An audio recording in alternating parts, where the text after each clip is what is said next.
Welcome to the Coach V Show, your show and Hollywood show, in fact, for personal development with expert insights and interviews to help you, me, and we work to be our best and live our best life where iron sharpens iron. Together we rise here on the island city where the beach meets the streets. Today, I am juiced to have one of the most iconic, really, in my mind, of the three female leaders that are Tongan and have Tongan roots, really nationally, and Miss Susi Feltch-Malohifo'ou, the CEO of PIK2AR, Pacific Island Knowledge to Action Resource, a 5-year strength-based 501c3 community-based ecosystem of empowering events, programs, and services. PIK2AR, PIK2AR focuses on empowering living, economic impact, preserving and perpetuating all Pacific Island cultures with dignity, hope, and for self-determination. They create alliances and bridge communities culturally with relevant education, resources, support, opportunities, and connections to improve the whole health of communities, one person at a time from the inside out. Susi has a diverse background of experiences in corporate, small businesses, and nonprofit work, coupled with her lived and lived experiences as a survivor of sexual assault and domestic violence, and as a serial entrepreneur living with mental illness, and as an ex-felon who has received an FBI Community Leader Award for the state of Utah in 2019, and helps her create structures people can succeed in and empower themselves to their own higher ground. Susi Susi's parents are Brent and Carol. Say the last name of your parents, Susi. Felch. Yeah. Felch, who worked for the LDS Church, where Brent managed the church's coconut plantation. New Mate, and moved from Tonga to New Zealand when Susi was 5 years old. After traveling the world with her family, she moved to the US at 13 years old, graduated high school from Vernal, Utah, where her dad worked as a judge. Susi was introduced to her ethnic Tongan community when attending college, playing volleyball in Northern California for 2 years at Pacifica High School, or Pacifica, correct, Susi? Pacifica Yes. College. Susi is an avid learner and an active in the community, serves currently as Utah's Public Health Association's Community Health Workers Section Chair on the Salt Lake County Domestic Violence Coalition Executive Board, the Salt Lake County's CODA Business Subcommittee, and co-founder of Living Color Utah. And this month, appointed by the governor of Utah's Food Security Task Force, representing refugees and immigrant communities. Susi is a mentor, sharing her unique life experiences, continually coding and switching to empower and navigate a multicultural, multi-ethnic world for herself and those around her. I am super juiced and excited to have the Miss Susi of Utah here on the Coach V Show. Susi, thank you for coming on the show. Oh, I am way honored. Like, for you to ask me to be on your show, I thought it was for the special people in this world. And so I am really, really honored to be here today with you. You are one of the special, unique people. Just before starting this interview, all of the people it is that I know that are in your category are really Mount Rushmore of Tongan women that really lead and do so much for our community. So on behalf of our community and everyone here that's part of Island City, and as well as the Coach V Show production team, thank you for your time. And shout out to your husband, the OG, Mr. Simi himself. Susi, introduce us to who Miss Susi is, and your genesis point, and how all of this that I just talked about in your introduction came to be the servant leadership that you self-subscribe and self-define yourself as doing every day. What is your genesis point, Miss Susi? Where do we start? So I was born in Tonga. I was Okay. born, my parents are Deba Bloomfield from Vadai, and my Mm-hmm. mother is Talita Vaitai Havili from Taonga, Vava'u, and grew up on a coconut plantation that was from the LDS Church. That is how the church supported Liahona. And so I was adopted when I was 3 years old to the family that ran the plantation. My biological maternal grandfather was the foreman of the plantation. And so all of the workers there that ran the plantation, they had a thriving copra industry there, as well as export and import of fruits and the beef and the cattle that were there fed the students at Liahona.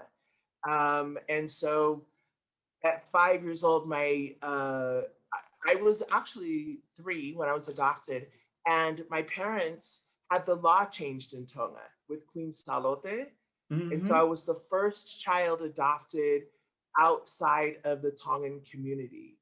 And so before me, you could only adopt, our Tongan tradition of adoption. Right. Um, but my parents, my dad always tells me, it cost us $5 Tongan to have the law changed. We had dinner with Queen Salote and explained to her that we wanted to adopt you and that the law was prohibiting from that happening. And so now the term, I think, in academia is that we are transracial adoptees. Mm. So children that have been raised outside of their ethnic community. And so we left there. My parents worked for the LDS Church, ran the church's dairy farm Mm-hmm. in Templeview, New Zealand. And then so I have 4 older brothers and sisters. So all 4 of them were already in college here in the United States, and it just left me at home. And there's 10 years between my brother and I. So my parents decided it was time to come back to the United States. My dad is from a city called Vernal, which is an oil town, East Utah. Right now, there's about 100,000 people in the middle of the mountains where I grew up. So I grew up riding my bike all day, hunting, fishing, um, camping, uh, very different than what my ethnic background was, which I had never really met any Tongans. Mm. I had never met anyone that looked like me. It's predominantly white still to this day in Vernal, Utah. Next to us is a reservation. It's called Roosevelt Duchesne. And so my mom started a summer program. She would go and teach workshops, summer school. And I didn't realize that that was for me to have kids that were my own color, that looked like me. And I just Mm-hmm. thought I was her helper. And so we would do summer programs. And it was all Native kids. And so I grew up with Native American kids. And, I didn't know the difference between Tongan, Samoan, Native American. And then I went to college in San Francisco, where my first introduction of my own ethnic race, and it wasn't easy, right? Like, where did I fit in? Right. All my life, I wanted to be Tongan. And then I got there and I was like, okay, I look like them, but our experiences are so different. And I had a really hard time fitting in, and my identity issues started, right? Teenage Yeah. years. And I kind of floated around making some really bad decisions and where I fit in life.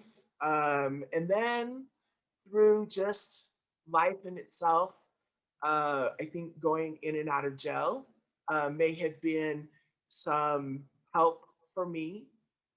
Uh, I remember the day that it kind of, I think one of my last trips to jail, I remember I got in a fist fight over a religious book, and Right. Right. I ended up in the hole for a week. And I remember sitting there saying, okay, when I'm out, I don't even know where this religious book is. So why is that book so important to me? Right. And then I realized that the Lord was putting me in timeout for me to have some time to think about where I was headed, because I was about to go down a path that there may have not been a return for me. So on that, it was like, oh, epiphany just happened while I was sitting in jail. And I got out, got rid of my live-in boyfriend, started going back to church, started getting my life back in order. But because of I had had really good corporate jobs, but because of some of my choices, I couldn't do the same work. And Right. so what led me to business was because of those felonies. So I decided, well, I was making other people rich. They got to figure this out. So I started creating travel agencies, and I would build travel agencies and sell them. I was a good salesperson, and had done very well in that industry. And it just, I think, I we'd gotten married, had a really bad relationship with domestic violence. You know, I had been married to Tongan men, and none of them, except for my marriage with Simi, has ended up to be, uh, I guess, healthy. And I think that that, again, was the difference in culture, right? Mm. And when I married Simi 10 years ago and moved to Utah, I thought, I am coming to the Mecca of Polynesians. Right. What am I going to do here? I'm going to be in a situation where people aren't going to like me. They're not going to understand me. What do I do? So when we got here, Simi I needed some services for domestic violence. My ex-husband, who was my abuser, lived here. His whole family lived here. How was I going to face that? Right. Because I thought I would never come back to Utah. But after 30 years, I came back here and found out there weren't any services for Pacific Island women. Mm. So how many Susies had there been in 30 years? And I just couldn't believe that. So we went to a national AAPI domestic violence conference. I wanted to see what was going on nationally. And and this is where Simi got this idea. He wanted to do Kava Talks, a Mm. knowledge above violence altogether. He wanted to go and talk to men about how do we define violence from where we were raised, what our culture says, and what the law says here. And then, do we like this? Is this working in our families? Is this working in Right. our communities? And if it's not, what do we do about it? And he came back and got 6 men, Tongan men, certified as Utah domestic violence advocates. They were the first men in the state of Utah. And I said to him, I'll be the best secretary. I have years of nonprofit and through my volunteer work that I've done as I've been healing. But this is a men's group. They're going to do it in the Kava circles. I can't go there. And what ended up happening is women started calling. It was Mm. not what we intended. This was supposed to be a men's group about men for men, but women started calling. And we would spend hours a day talking to women, just listening. And then we started our first Pacific Island women's empowerment group. And once a week we would meet. And again, it was just to give women a safe space to talk, to share, and then to bring resources. And that is how PIK2AR started, was with Kava Talks and then supporting the women and getting them to their higher ground and in a safe place for them and their children. And all of the other programs that have come along with this, I had volunteered for many years through my healing in shelters. I was a peer specialist and so pulling my business background and my love for community and what I was trying to do here, we created PIK2AR, Pacific Island Knowledge to Action Resources. It was Simi, myself, my intern, who was a single mom Samoan who'd gone back to college. And I was done. Like I had said, like, these people don't like me. I'll just go, I'm really comfortable in the white world. Right. Right. I understand how to navigate that. I know how to do that. This is really hard for me. And my intern said, you have experienced what we're going through. if you will just drop down a few generations and help us college students figure out how we navigate through this system and code switch. How do we be successful in, because you obviously, have figured this out. I'm like, well, I don't know if I figured it out. I think I'm just a lot older than all of you. And she said to me, but you've done it. And however way, and we need some help navigating and understanding what we don't understand. And she said, I will learn, I will help, I will do if you will teach. And so I said, I'll give you 5 years. We're in our 6th year this year. And I think there's going to be a national search for a new executive director and CEO of PIK2AR. And I am going to turn my efforts in PIK2AR Tonga and take the programs that we've done here and take it to Tonga, and see what we can do there as well. And so that's kind of like in a nutshell of how we got here. And I have implemented the years of learning in corporate America and seeing what works in nonprofit and what doesn't work, and then understanding what I needed, what Mm, people need. And it was really hope and dignity in all the mm, services. When you look at homeless work, before I came here, I was in East Palo Alto working in homeless. What every person needs is to have dignity and to have hope. I And love so that. everything we do is around, we are smart people. We know what's wrong. Half the time, we just can't identify that. And Right. so learning ourselves first and looking ourselves square in the face in the mirror and saying, these are some really great things about me, and I can't figure out these other things over here. And so, at PIK2AR, in our empowered living services, we have case managers, we have community health workers, we have 2 support groups with COVID Talks, our Pacific Island Women's Empowerment Group. And interesting that came out of that is many women said that we're mixed. My mom is white, but she married a Polynesian. Right. Can she come to this group? And the Pacific Island women said, no, there are a ton of white groups out there, go find their own. Right.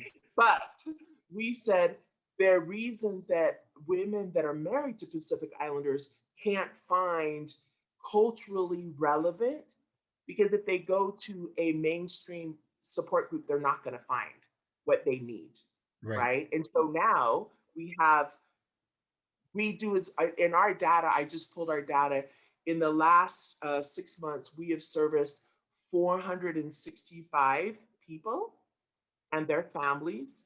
We have redistributed $60,000 back into our community through COVID um, assistance, through helping with funerals, with rental assistance since COVID is starting. And so I'm really proud of our empowered living service program that we provide and really are the foundation of the work we do and the values that we share that are culturally relevant.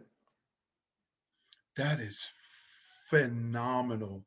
What just an amazing feat to be able to do what you've done, not only in terms of PIK2AR, but I love how you always, in your bio and how you talk, like this is an internal change and transformation within with outward performance and results. It starts from the inside of the person. It starts within the community. It starts with looking in the mirror and taking self-evaluation to be accountable before any transformation can take place. In Right. that, what has been the challenges, Susie? What has been the challenges? And let's start with your personal life.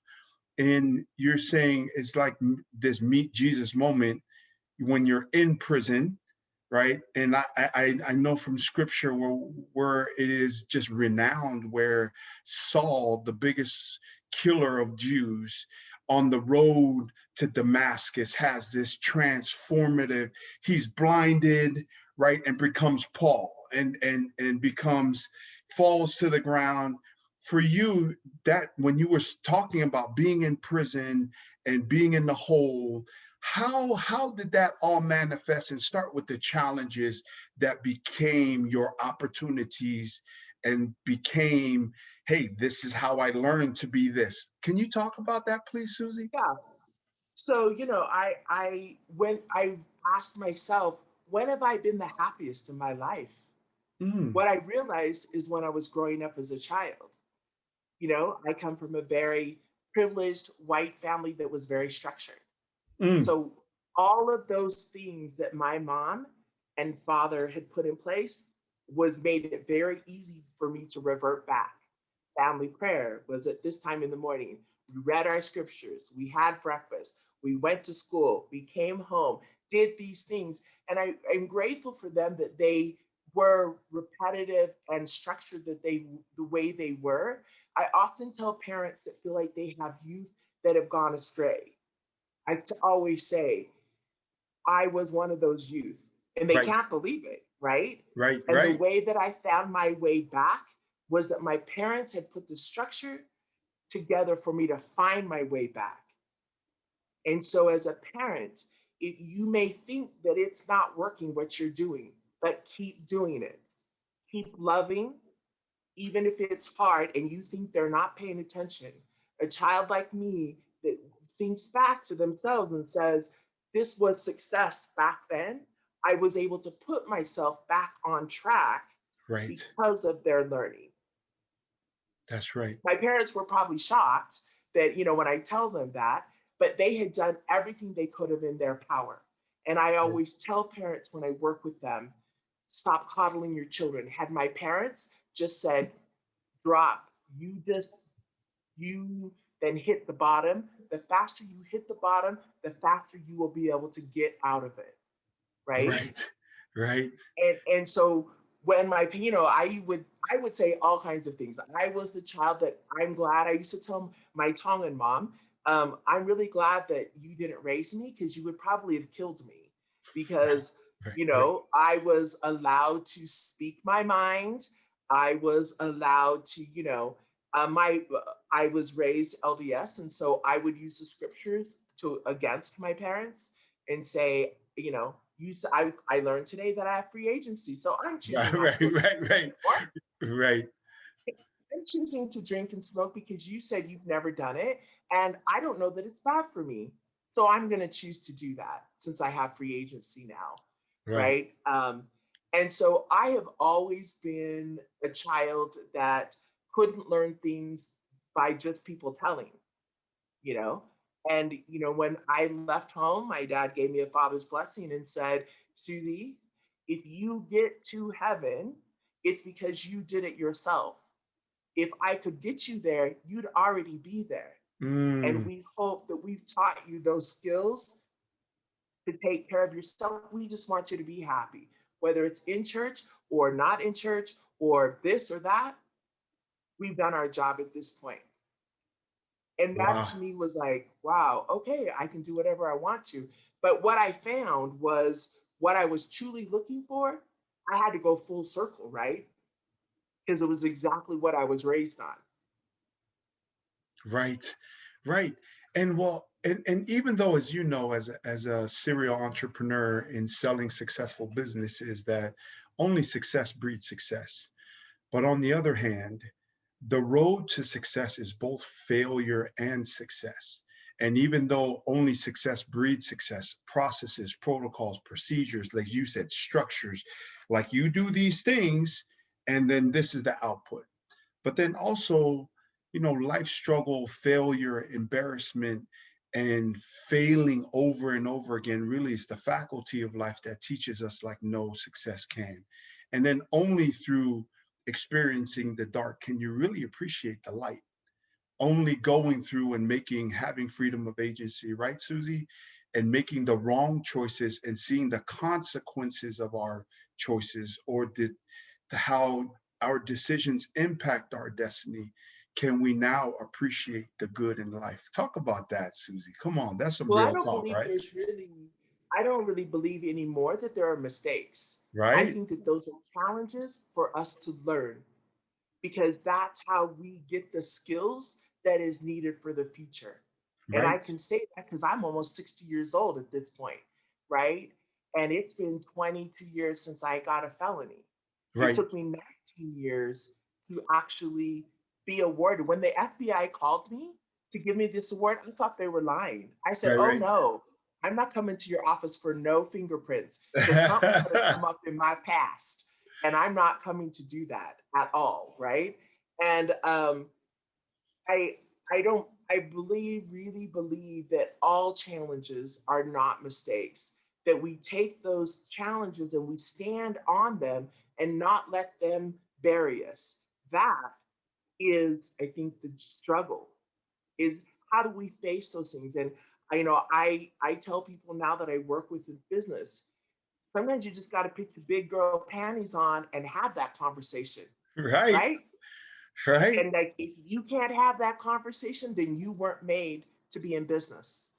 If you can't negotiate a win-win situation when you failed on your end, but if you have built a relationship with your investors, with the people, with your clients, they will appreciate that you've come back. I have had many. I lost track of a guy that lent me $30,000 for a business, just reconnected with him. And I thought to myself, oh my gosh, I owe this guy $30,000. Right. And I called him up on the phone and I said, hey, dude, like, I was so glad that you were in this meeting, but something that told me I owe you $30,000. You know what he said to me? He What did he said, say? he said that was probably one of the best 30,000 I invested in you because I see what you've been able to do. And if it helped you for that 30,000, you're paid in full with me. I hadn't That's seen this awesome. guy. I hadn't seen this guy for like 15 years. Right. And when he said the fact that you even remembered and that you called me up after we had lost contact, he says again what kind of character you have. And Yeah. so I tell people it's about the character you have. And when you've made some mistakes, like I had done, the only way to overcome that is making good decisions with each person you meet, and one after the other. You will then have a group of people that when somebody says, oh, did you know Susie did this? I'm like, I don't know about that, but I know this about her, right? Right. And Yeah. there is no easy way around this. There is That's no right. shortcut. And I see too many people of our young people trying to fake it till they make it. And Mm. to me, there is no such thing as fake it till you make it. You figure out who you are and where your values are, and then you emulate them. Sometimes you have to say no to a deal, That's right? right. And I say all the time, you know, good money is not always good money, Yeah. right? Not And all money. so, That's a domino. That's a dominoes expression right there. Yeah. correct. And I have, my idea of business is because I didn't have money, is that I had to learn how to use other people's money, That's which right. means I needed to build trust. That means I needed to have outcomes so that people would invest in me on what my beliefs were. And because of that, I'm going to say proudly that PIK2AR as a nonprofit is almost at $1 million revenue, Right. right? Through donations, through grants, and it is honestly the team. We have 25 staff members that all get a paycheck from PIK2AR that love what they do. It is people are equal to profits. And in my That's book, right. often people are more important than profits, That's right. right? Especially when you're trying to build a community. I always say we build people who build families, who build businesses that build a community, Yeah. right? That's Yeah. what we are trying to do. And I believe that we can do that. For too many years, I had this corporate mind, and then I had this nonprofit moral mind. Right. And I read a scripture once that said that we should be the same. We shouldn't be in silos. How can I be a corporate person but not also have the light of Christ in me? Right. How can I be a Sunday, go to church on Sunday and forget what I did Monday through Saturday? Right. And so I learned to start merging those two so that I was the same person that was showing up at a corporate meeting, was the same person that went to church on Sunday. Those were the two same Susies. That's right. Once I was able to do that and merge myself, and I was the same person showing up everywhere. So That's when right. I stand up in Washington, D.C., and I say, what about my community? How come you're the big AA and we're the little PI? Right. We're different from you. Where's the money coming to us? Right. Right? Then I I I feel like that was kind of one of those turning points. The other thing is learning who I was, Right. learning who my ancestors were. I didn't know that. I didn't know that my Auntie Bappiloa was one of the first women in parliament in Tonga. I didn't know that my Bloomfield family owned businesses, my great great grandfather. Those things helped me learn whose shoulders I'm standing on, Mm, right? that's right. I am their blood, even though I was adopted and didn't understand that. That is in our DNA. Yeah. And us Tongans, Pacific Islanders, we are all leaders. We were born leaders. I believe that. It's now how do we lead and where are Yeah. we leading people to, right? I think No, analyzing that. that is phenomenal. Those are some great points, Susie. Touch on this for those that are listening that find that they are not Tongan enough for their family. They're I not am the Tongan. queen of that. Come on, Susie. This is some real talk, Yeah, right? It's like right. this is the challenge of the crabs in the bucket within our Mhm. community that I feel like you're supposed to be humble. You're supposed to be willing just to, I mean, the Balangis and the people in the communities and my network that give out of their prosperity. As Tongans, we are demanded to give out of our poverty from nothing. We are taught that we're supposed to, because of our age, and if there's someone in higher ranking than us, either our fahu or somebody's royal family or noble, like you're not supposed to speak. You should be humble, respect all, right? But then in the business world, that does not translate to progress, right? For fighting for your rights. But then you're told when you do those things that make you successful, oh, you're not Tongan enough. You're too Palangi. You're too Uli Uli. You're trying to be like this. Yeah, come on, Susie. So What's the I'm gonna, message yeah, that you this tell is a people big about that? thing. Yeah. So, I didn't even know what being Tongan was Right, at all. And so when I went to California and I kept thinking, why do people say these things to me? And why do they look at me? What I recognized first was no matter how we feel on the inside, it is other people's stereotypes and their unconscious bias that they're sizing us up, that's right. right? Everywhere. Had Yeah, nothing to do with us, who we are, what our backgrounds are. It is all about what they think. And so when people would look at me or whatever, I just was like, I'm learning my own culture. Um, I also believe that there is a happy medium. mm, One of the things that I have truly figured out here is we all want to give to our families. that's So right. that means we have to budget. Right, right, I had a professor from Wyoming who is Palangi, knows every language, and he said he had a student come to him and said, "I'm about to marry a Polynesian woman. What's your advice?" And his advice was, "How much do you love her in dollars and cents that you can afford?" right, And he said, $5,000. He said, "Okay, divide that out by 12. And I would suggest that you put that money away in your bank. So when her family calls and asks, you have it. right, right, right, Just budget it in into your life." The other thing I'd say is it is okay to say no. right. No doubt. It is okay to say no. And we have to shift our culture when we do educational um, workshops. This is what we say to our community when we work with them. These are options that we're giving you. If things are working well in your family for you and everybody, keep doing it. If it's not working well for you, here are some options that Right, may help you be a better father, mother, grandma, right? Is it working for everybody that's right. involved here? And again, this is you build your own family. And your sister's family, your brother's family, they are not going to be the same. And what works for them may not work for you. And that's okay, That's right. right? No, that's And great. Yeah, great. Keep because going, that's Susie. where I think where we are lacking, and how do we merge?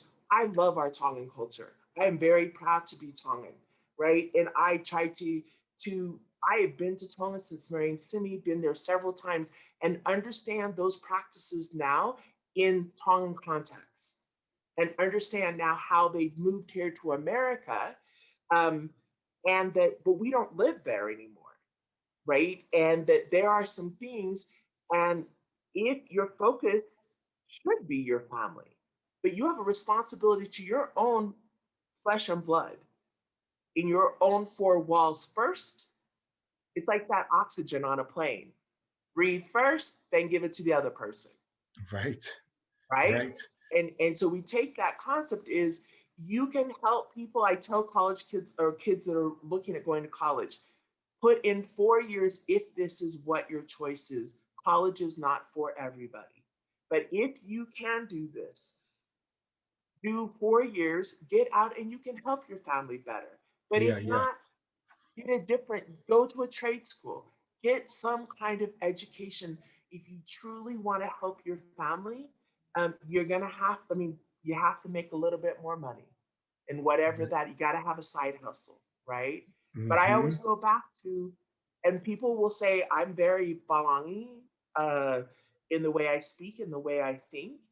I, it's okay to say no, Right. No doubt. No doubt. right? Yeah, Without shame or guilt. That's the key, though, is being that's able right. to say no without shame or guilt, and to know that your focus is on your family and what's important to you. Yeah, I just am really looking forward to the shift in which I talk in front of any Polynesian community is that I don't need you to be successful so that if I need you, I can come to you. I need you to be successful so that if you need you, you could take care of you, right? There's a different mindset there. It's just like, yeah, I am here to serve my family. Yeah, but sometimes that approach of just the cultural obligation, right? It steals so much that we can't become and live our best life, create our best experiences for our own families because we give so much of ourselves to our cultural obligations that really have no or the church that other than tithe, I do what I do. I tithe and I do what I do, and the Lord has really been a blessing to my wife and I. But saying no and having an understanding amongst nine of my siblings have really been where, like, man, the youngest of us is like, man, we don't need you to be successful so you can help us. We need you to be successful so you can help you. Right, Susie?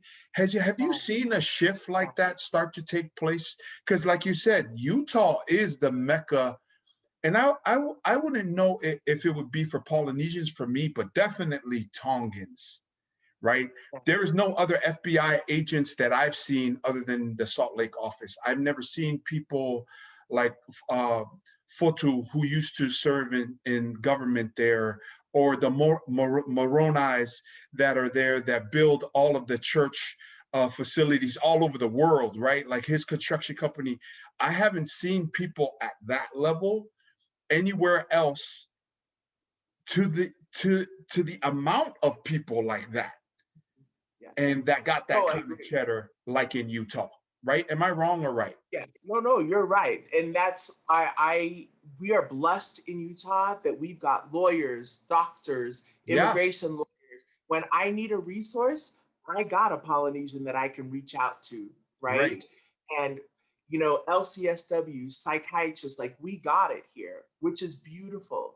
Um, I hope that it does spread out in the community, and because of that, they're all stretched out so thin.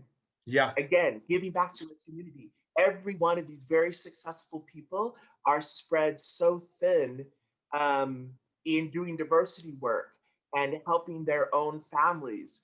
But Mm-hmm. believe there's a shift. A couple of things that I've seen some negative shifts.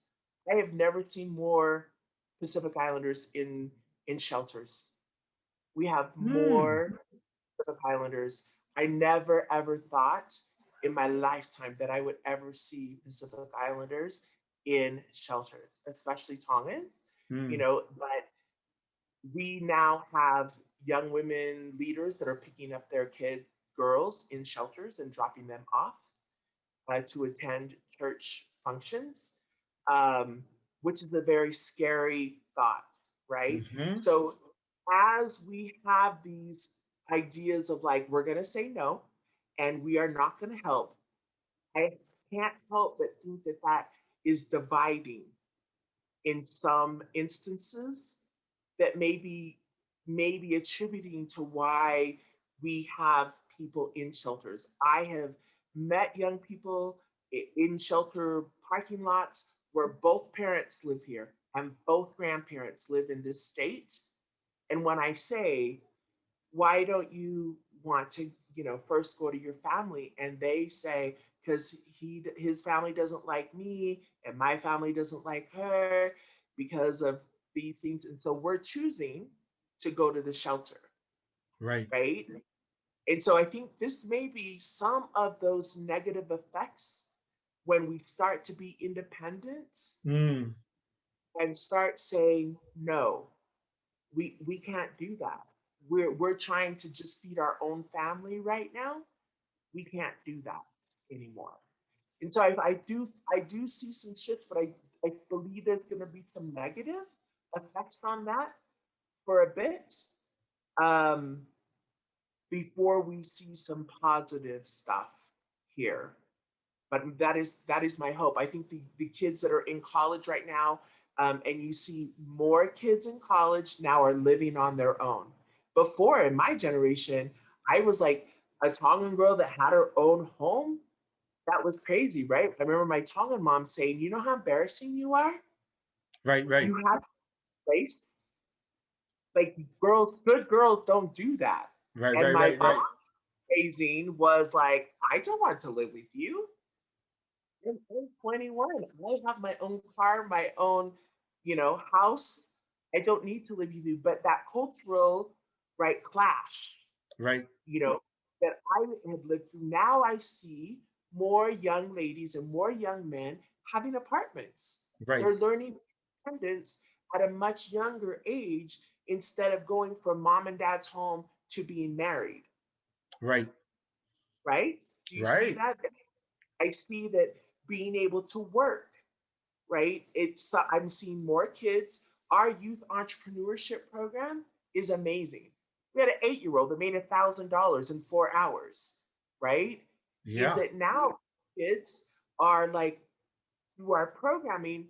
I just met with the director of our youth initiatives, and she said, "Oh, we actually had 12 entrepreneurs that are going to be at the event on the end of the month, but right, there should be."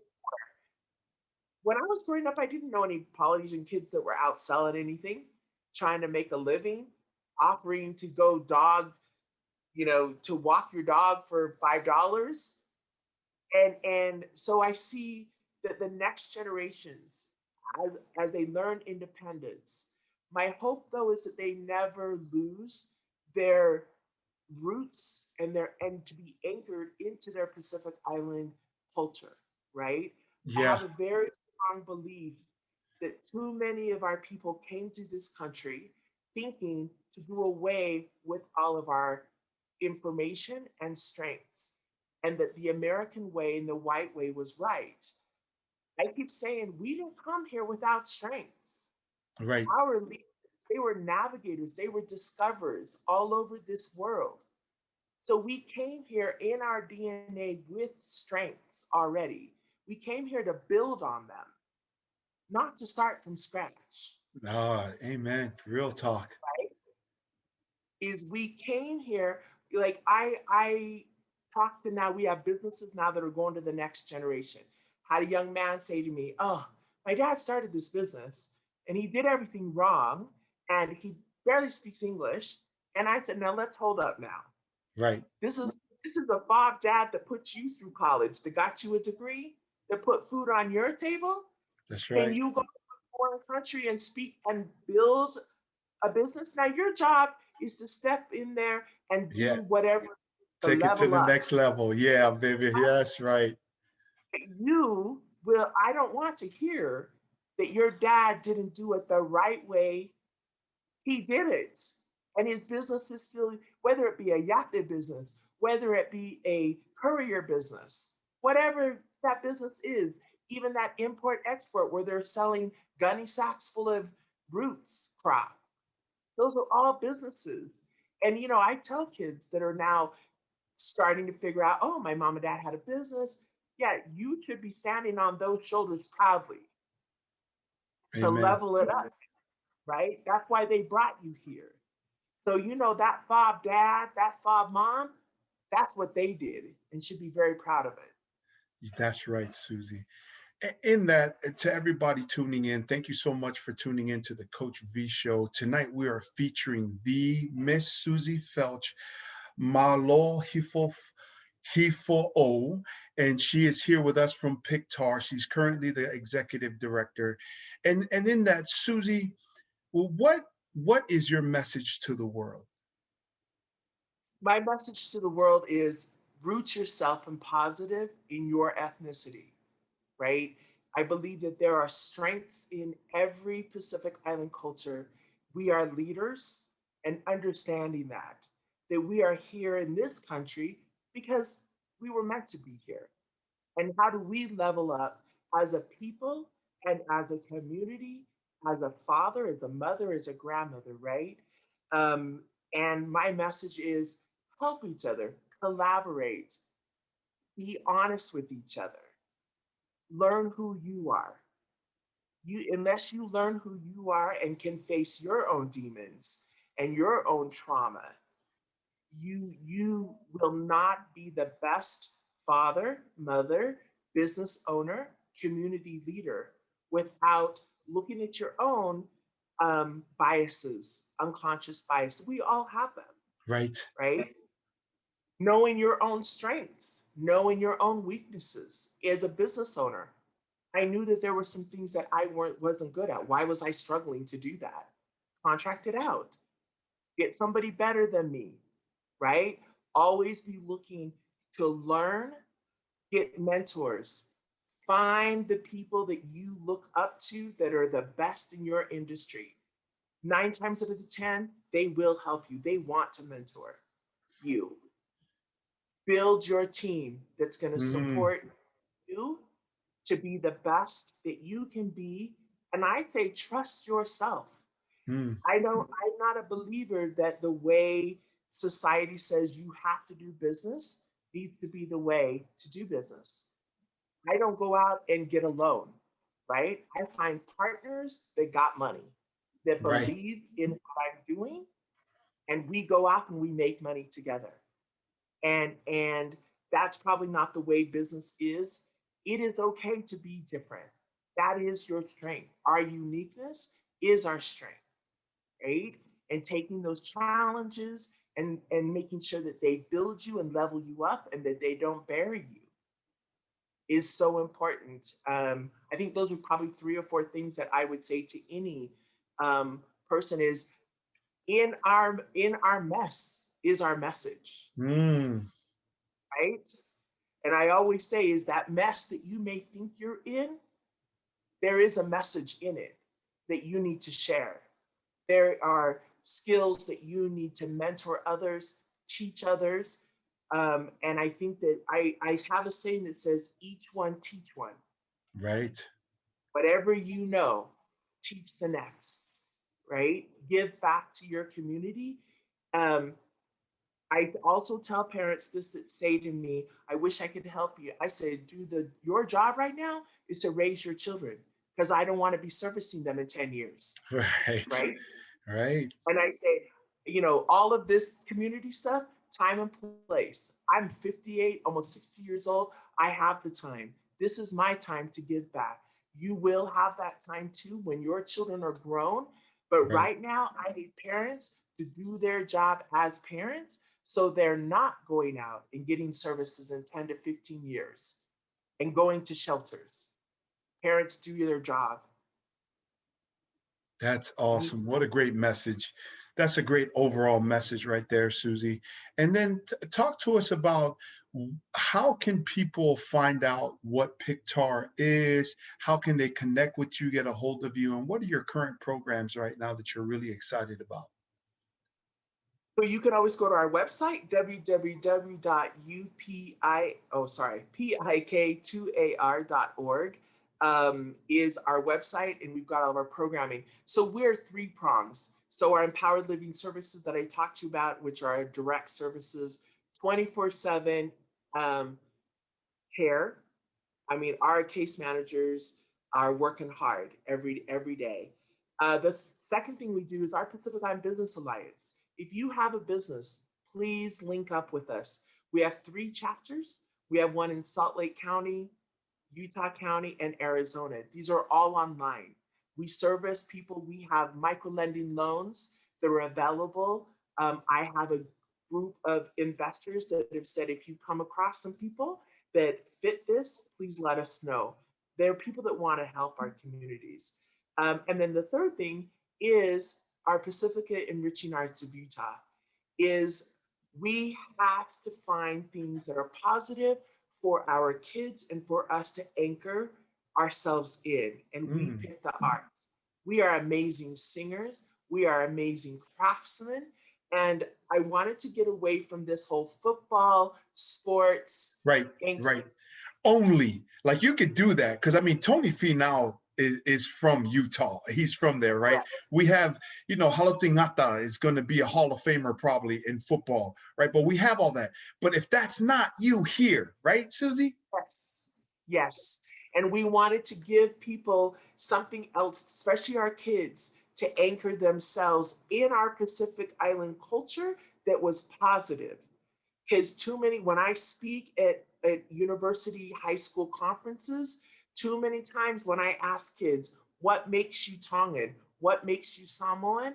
It's those fluffy answers. I eat a lot. I can sing. I'm dumb. I've even heard kids say, I'm dumb. And I think, no, you're not dumb. Yeah, And yeah, you know, that's like, right. get out of those negative stereotypes um, so that we change that recording in our minds that we can achieve anything, That's right? right.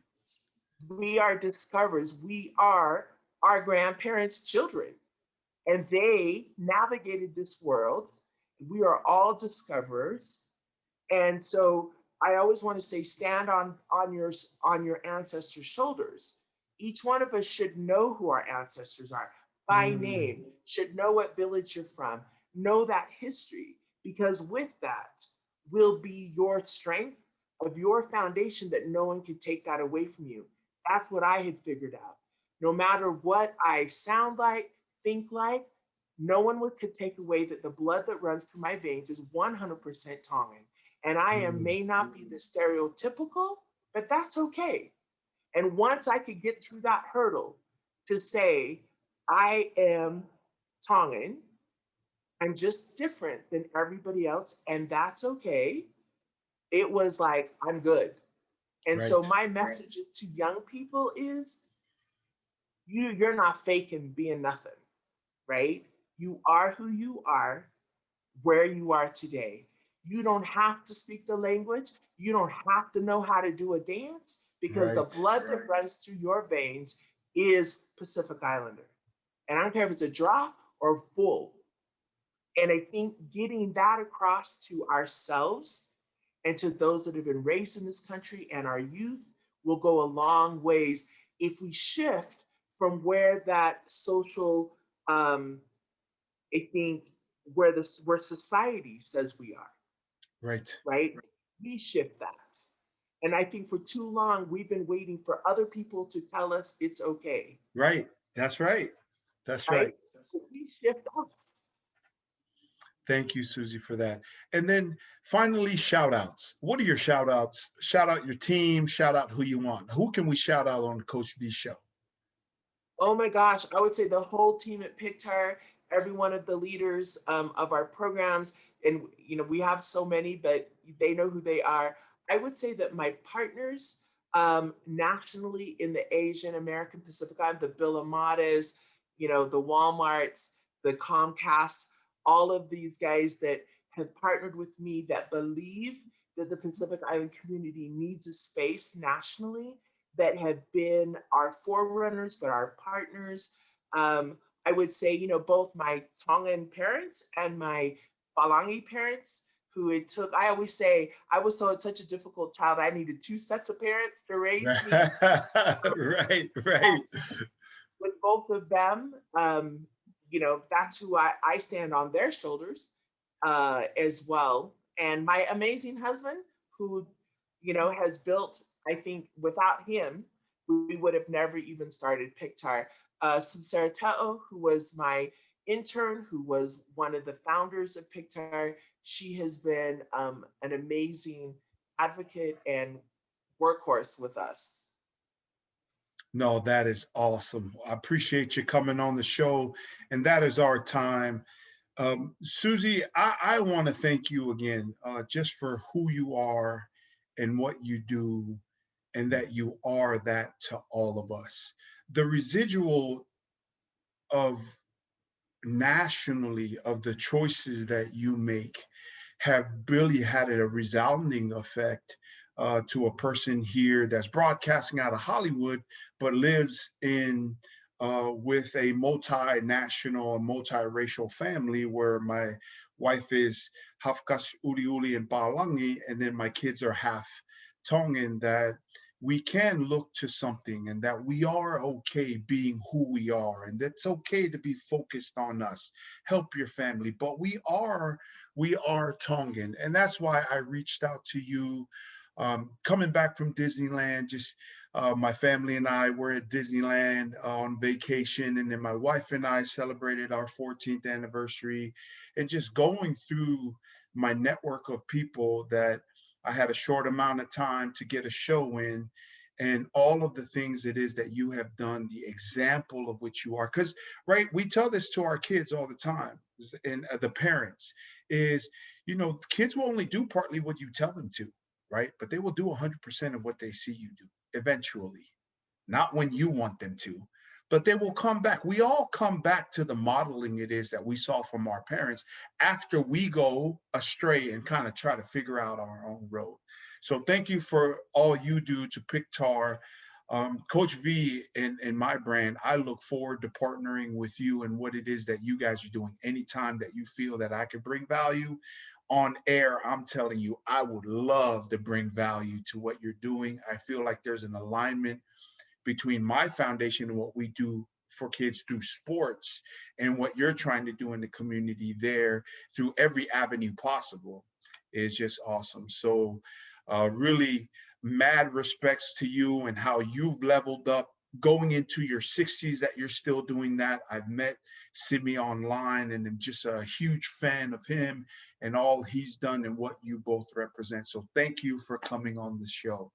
So, Coach V Show family, thank you so much for everybody for tuning in here on the Coach V Show every Mono Motivation Monday at 7 p.m. Pacific Standard Time on the YouTube channel, here on Island City, broadcast out of Dash Radio, Hollywood Studios, and also on my Facebook Live. Shout out to PIK2AR and also Miss Susi Feltch-Malohifo'ou for coming on the Coach V Show, where iron sharpens iron.